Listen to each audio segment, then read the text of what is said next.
vez los protagonistas sean el factor de necrosis tumoral, la interleucina 6, la 17 y la 23, que forman parte del grupo mismo de familias. Y también hay alteraciones en los receptores celulares, y estos receptores celulares codifican de algún modo mayor número de receptores para estas citocinas proinflamatorias. Y a nivel de membrana basal y a nivel de expresión de autoanticuerpos, evidentemente los linfocitos B también forman anticuerpos específicos que comparten estas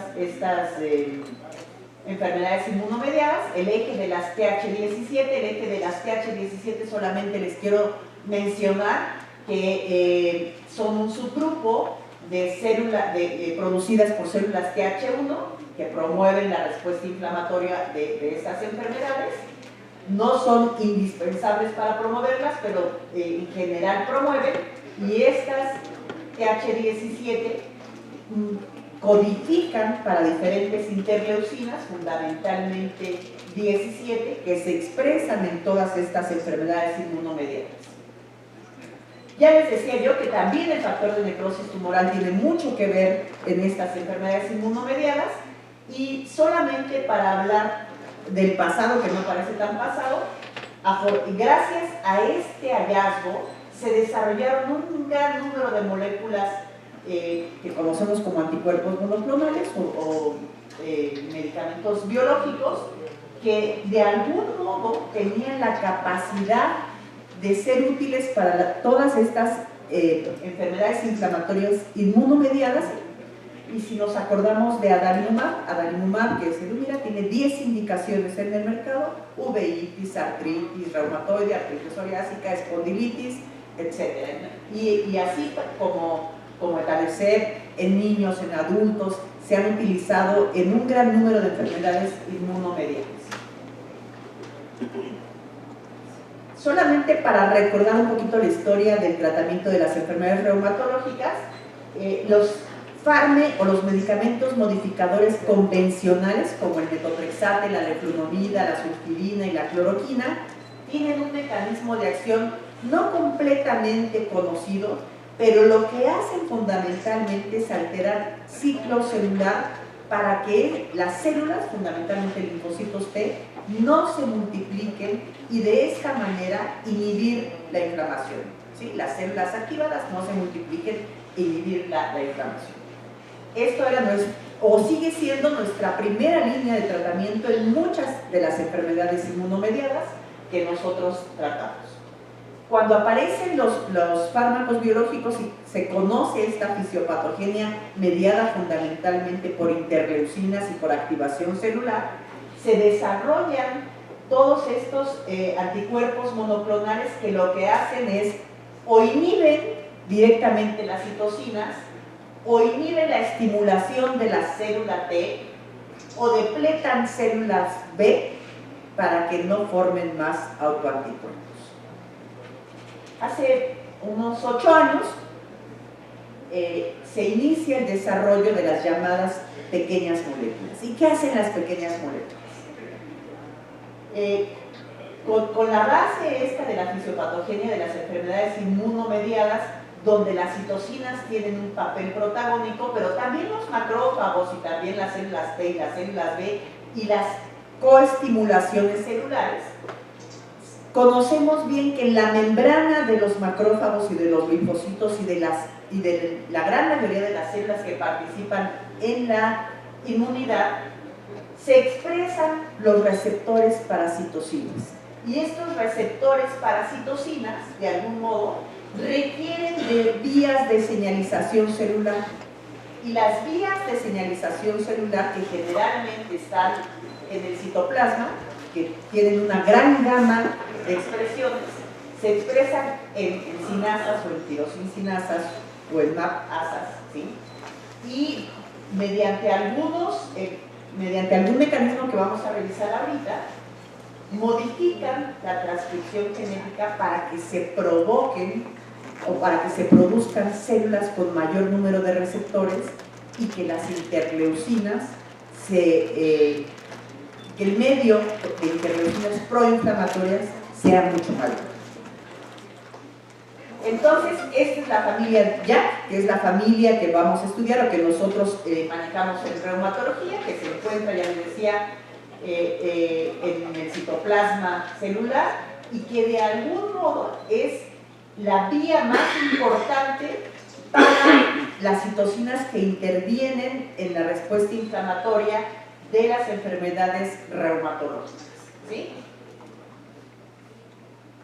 Todas estas citocinas o todas estas vías de señalización actúan en pares, de tal modo que esta capacidad que tienen de actuar en pares, porque pueden ser una JAK-sinasa 1 con una 3 o una 1 con una 2, ¿sí?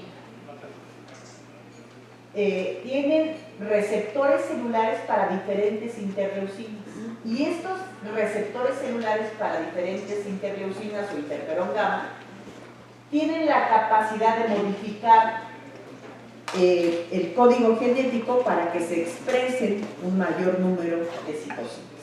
¿Y cómo es esto? Esto es un ejemplo muy sencillo donde tenemos la citocina circulante y la citocina se pega al receptor de citocinas, como ustedes pueden ver. Las JAK-sinasas, que son las vías de señalización, fosforilan para que los STAT o los factores de transcripción genética se unan a ella, ¿sí?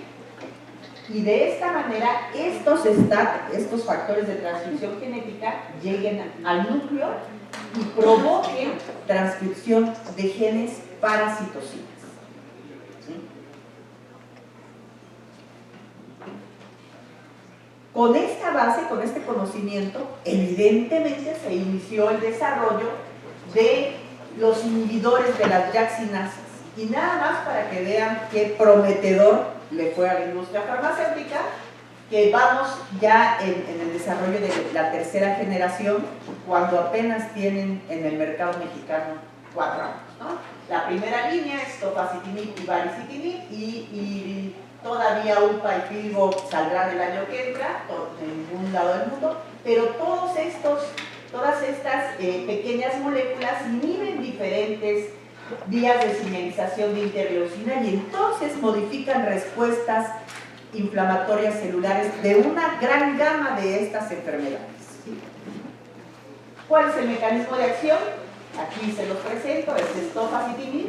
Lo que hace tofacitinib, la interleucina es reconocida por el receptor, se activan las vías de señalización y lo que hace tofacitinib es pegarse a estas vías de señalización para que no fosforilen y que las STAT no puedan ser llamadas y no haya transcripción de los genes, de los genes en el núcleo. Y entonces limitar ahí, a nivel muy inicial, a nivel celular, la respuesta inflamatoria. De tal modo que estas pequeñas moléculas, pues ¿dónde las poníamos? No son biológicos porque no son anticuerpos, y en nuestra pirámide de tratamiento, donde los fármacos modificadores de la enfermedad convencionales se dividían en sintéticos y biológicos, se hizo una subdivisión en convencionales no específicos porque tienen un mecanismo no específico como metotrexato, sulfidina, lefunomida e hidroxicloroquina, y los dirigidos a un blanco terapéutico específico que son los inhibidores de JAK-sinasas. Y por otro lado, la familia de los medicamentos biológicos, que ustedes han oído hacer cansancio porque se hace propaganda constantemente de ellos. Voy a platicar del tofacitinib porque es con el que más experiencia tenemos. Es una pequeña molécula, se produce por una síntesis química, se toma, es de administración oral, tiene una vida media muy pequeña y esto les da pues una gran facilidad de utilización, ¿no? Nos ahorramos la red fría, nos ahorramos la inyección, ¿sí? Y los eventos adversos se limitan con mucha más rapidez. Tofacitinib, que es el que inhibe la fosforilación de JAK-sinasas, inhibe todo este grupo de interleucinas proinflamatorias. Y esta inhibición de citocinas proinflamatorias se expresa en diferentes enfermedades reumáticas. Entonces se han hecho una gran cantidad de estudios, los pacientes que no tenían metotrexate, los pacientes muy tempranos, con falla metotrexate, con falla otros fármacos convencionales, con falla biológico, en monoterapia o en combinación con metotrexate. Y tal vez lo más importante de mencionar es que la eficacia es muy similar a los medicamentos biológicos. Eso es todo el desarrollo de estudios que se hicieron, pero lo que les quiero mostrar es la eficacia sostenida de la respuesta a CR70, que es el 70% de mejoría con respecto al inicio del tratamiento, y que esta respuesta de mejoría, ¿sí?, se sostiene a lo largo del tiempo. Cuando hablamos del DAS28, es un índice para medir actividad fundamentalmente en la reumatoide, y vemos una respuesta significativa en la dosis de 5 miligramos 2 veces al día. Ahora sabemos que la dosis de 10 miligramos 2 veces al día se dejará de utilizar, o cuando se utilice, se utilizará siempre con tromboprofilaxis por el incremento de eventos trombóticos en estos pacientes. Pero también, y todas las líneas, tanto en monoterapia como en falla biológico, tienen una respuesta sostenida y muy similar en todos los grupos de riesgo. Pero no todo es maravilloso, ¿no? Pues tienen eventos gastrointestinales, tienen eventos secundarios como hipertensión arterial, edema periférico, elevación de enzimas hepáticas, elevación de creatinkinasa, infecciones, ¿sí? Infecciones no infecciones serias como en el caso de las terapias biológicas, pero evidentemente las JAK-sinasas modifican de manera importante la respuesta a interferones, y entonces el incremento de herpes zóster, sobre todo en alguna población como la asiática, era un susto que evidentemente fue publicado en muchísimos estudios. Cuando se hace el estudio de la población en América Latina, sí se ve un incremento de herpes zóster. La recomendación absoluta es que los mayores de 60 años se vacunen a los pacientes un mes antes de iniciar la terapia con pequeñas moléculas para evitar la aparición de estos. Y la frecuencia es muy similar al resto del mundo. ¿Qué tenemos que vigilar en estas pequeñas moléculas? Pues modifican por el mecanismo de acción hemoglobina, neutrófilos, linfocitos, colesterol y enzimas hepáticas. ¿Y por qué modifican? Porque fundamentalmente inhiben interleucina 6, que es parte importante de estos mecanismos de formación. Entonces hay que monitorear al inicio, a las 4 o 8 semanas y cada 3 meses las cifras de esto. Parece ser que al igual que los inhibidores de interleucina 6, esto es transitorio y solamente se modificará la dosis en caso de que sea clínicamente significante. Entonces, el perfil de eficacia y seguridad de estas moléculas está probado. Baricitinib es otro que este año salió al mercado. Es muy parecido a las terapias biológicas. Ahora los utilizamos. Hay muchísimas enfermedades como la artritis psoriasis, la psoriasis, la uveitis, la artritis reumatoide, las espondiloartropatías, el lupus, las artritis idiopáticas y las artritis en niños, que están siendo estudiadas y están siendo ya tratadas con estas pequeñas moléculas. Muchas gracias.